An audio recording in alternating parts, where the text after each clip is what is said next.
You are listening to the Garlic Fries and Baseball Guys podcast. Sam Lubman, Joe Shasky, rate, review, subscribe, Odyssey Sports Network, 95.7 The Game, Giants Baseball, super fun. Make sure that you are tuned in every week.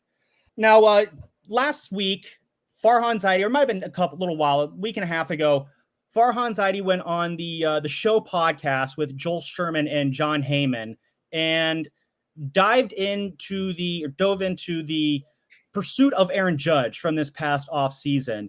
And, you know, we've heard it. I'm just going to play it right now. This is what Farhan had to say. I don't know if it's a coping mechanism, but I never really believed he was going to sign here. I kind of, I think like with a lot of things, you kind of want to control your emotions. And, and baseball is so unpredictable, both with free agency and with trades. I mean, there have been so many times when I thought a trade was at the 1 yard line or 5 yard line, and it winds up not happening. So you don't really believe something's done until it's done.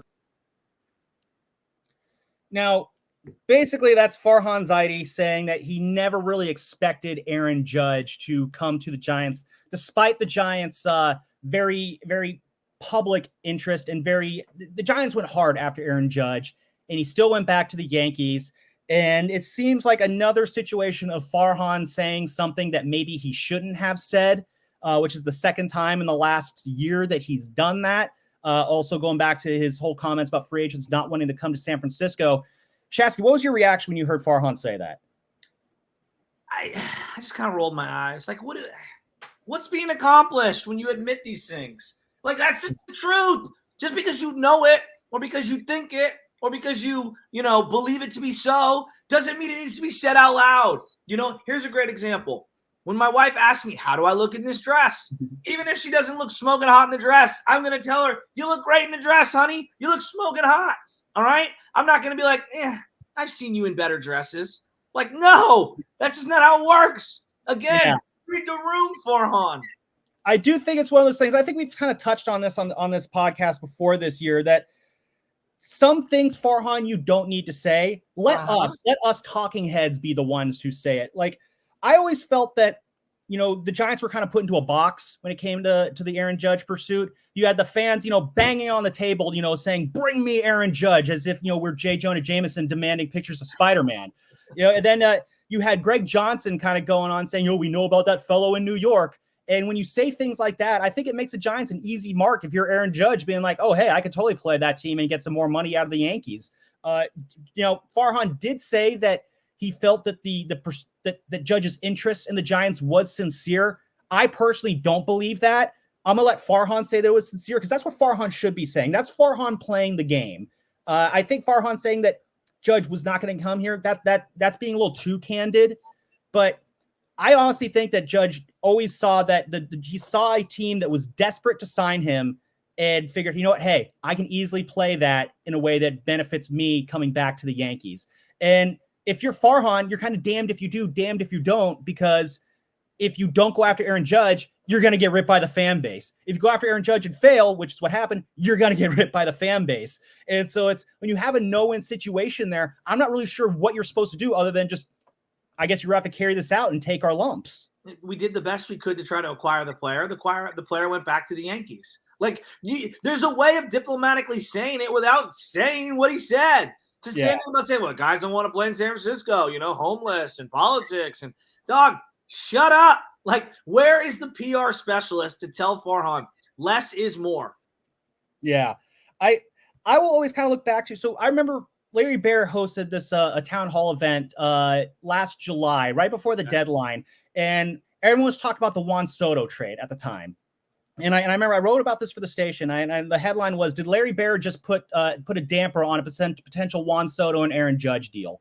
And my reasoning was that Larry delivered one line that really kind of stuck out to me, where he talked about, where the next star could come from. First thing he said was that when getting a star, you don't want to mortgage the farm to bring that star in, which was translation, no, we're not getting Juan Soto this deadline because the Giants did not have the farm system to pull that off. Okay. Fair enough. I don't like it, but you know what? I'm not, just because I don't like the truth doesn't make it less true. Then he also said that when finding that star, sometimes that star can be homegrown, which that told me, okay, the next big Giants star is not going to be signed on the free agent market, which means I guess that takes Aaron Judge off the table. But that's when, suddenly you had the fan fervor for Judge really start to spark up. You have, we're doing our Judge watch on the Morning Roast. Willard and Dibbs are going out to Linden because they think that's going to drum up interest. Like, that's where the craziness really kind of gets out of hand. And now we're talking about, well, we never thought Aaron Judge was going to come here. At the same time that John Heyman, who we all know how good he is with Giants in the free agent market, is saying that the Giants are going to be big players for Shohei Ohtani. Are we going to have to? I feel like I'm in a time loop, Shasky, with these free agents. Is it? I mean, should we just be going into this Ohtani pursuit with the assumption that he's just not going to come here until he does? Yeah, yes, we should, because they haven't landed any free agents of notice outside of overpaying some pitchers in forever. I mean, that's just what it is. But so look, does that mean that they can't be involved in this Ohtani sweepstakes? No. Does that mean they can't try their best to try to court that guy and try to bring him in? No, of course you're going to try your best. So, but me getting my hopes up, I'm going to do what I do every year. I'm going to get my hopes up, and then I'm going to get pissed when they don't get them, and then I'm going to blame ownership and the front office for why they couldn't land that player. The job of the GM, when you have to go out into free agency and spend, which is what they have to do right now because they haven't done a great job drafting, part of your job is landing free agents. Now, Shohei's one of the hardest ones to ever land, but you've made it hard on yourself by not developing and drafting your own. So hence you're stuck in this kind of time warp, like you called it, where you can only go via free agency to get something that can help you impact now. Yeah, and that's why I think that it's going to be very interesting, because I honestly think we're in a position where if you're expecting free agents to bail you out, I don't think that's a great situation to be in. Look at the Mets. There's the Mets right now. They're bloated payroll and they're terrible. Look at the Padres. How's that working out for them? Mm-hmm. So, and that's where I think you can't be super dependent on free agents. I don't think the Giants try to be dependent on free agents. I mean, really, even in their history, like, free agency has never really been a big playground for the Giants. I've been on this planet for 30 years. I was born mere hours after Barry Bonds was introduced as a San Francisco Giant.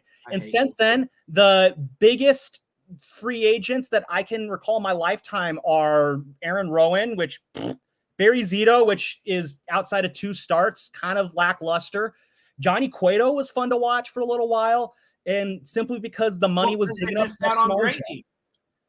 Yeah, they've missed out on a lot. John Lester, Zach Greinke, they've missed out on lots of guys. So I definitely think that it's a situation where you can't just rely on free agents. You can go after them. They're fun. It's like extra credit. It's cool if you do it. Mm-hmm. But I mean, Ohtani is it's a transcendent. Well, here's the other part, Sam. Here's the other part. 2 of the best trades in the last 30 years for the Giants, they gave up pieces and acquired guys. Jeff Kent acquired for Matt Williams and a bunch of other pieces.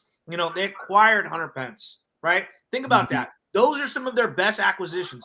Going back before that, they acquired Kevin Mitchell. They traded Kevin Mitchell away and then acquired Billy Swift and Mark Jackson and Dave Burba. Some of their best acquisitions haven't even been via free agency. They've actually been via the trade.